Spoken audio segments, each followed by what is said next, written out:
My name is Andrea, and the path to the psalm that changed my life started in November of 23. My daughter was 6 months old. My husband and I were new parents, and I'm gonna try to not be emotional.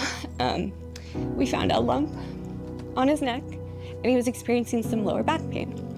And so we did go to the doctor to explore. The lower back pain, the doctor was like, take some opiates, x-ray's not really showing anything there, but the lump, let's go ahead and look into that.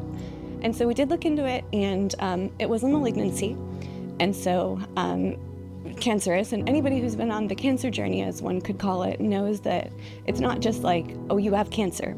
It's, okay, well, what type of cancer do you have, and what stage of cancer do you have, et cetera, et cetera.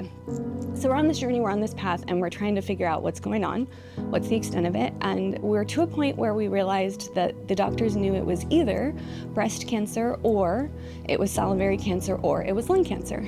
And so there was a CT that was done, we got the results, and I look back on this, it's so shocking to me that this is something we were allowed to read on our own. I think it would be nice to have the guidance of a medical professional at this point.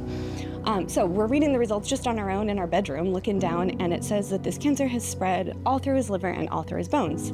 Not good news. So I Google, the first thing I'm wondering is like, okay, what's the life expectancy if a person's cancer has spread like that? And Google says your life expectancy is 6 to 24 months, not something anyone wants to be reading, right? And if I back up just a little bit, my experience with cancer, my grandmother was diagnosed with breast cancer, given a timeline, and then she died. My father was diagnosed, God will give me strength to get through this,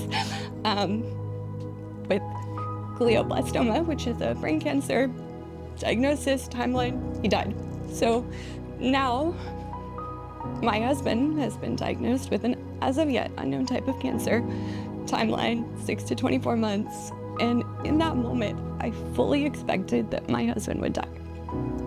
I don't want to try to describe how that feels. I don't know that I could describe how that feels, but I can tell you that it was more than I felt that I was able to handle. And so in that moment, I cried out to God.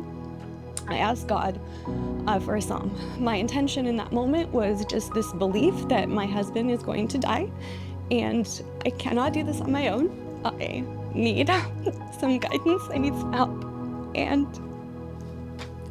I just wanted God to hold my hand in the darkness. But God did not promise to hold my hand in the darkness. He gave me something else. As I opened my Bible, I tried to open to the center, Psalms, to look down and what do you got for me, God? Just, hold my hand in the darkness. I'm thinking like Psalms 23. Yea, though I walk through the valley of the shadow of death, he's going to be with me. This is going to be dark. This is going to be rough, but I need God. What he gave me, I love the Lord because he hears my prayers and answers them. Because he bends down and listens, I will pray as long as I breathe. Death stared me in the face. I was frightened and sad. Then I cried, Lord, save me. How kind he is. How good he is. So merciful, this God of ours. The Lord protects the simple and the childlike. I was facing death, and then he saved me. Now I can relax, for the Lord has done this wonderful miracle for me. He has saved me from death, my eyes from tears, and my feet from stumbling. I shall live, yes, in his presence here on earth. And it was then that I knew my husband would live. And it's not as simple as someone's gonna live. It's still terrifying. But I had that faith, and I knew, and I believe that God gave me that. We had about 3 months of testing. Let's get to the bottom of this, what's going on, what kind of cancer. We found out it was salivary cancer. Yes, it's spread to the bones. Yes, it's spread to the liver.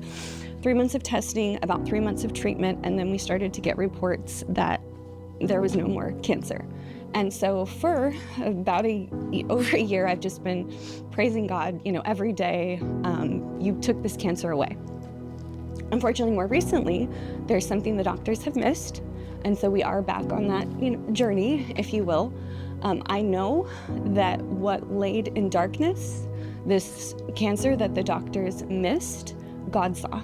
And I believe that he gave me this Psalm 116 for such a time as this, for this whole picture.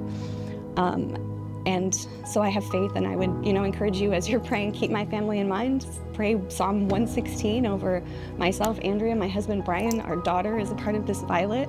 And we have faith that God is with us through this.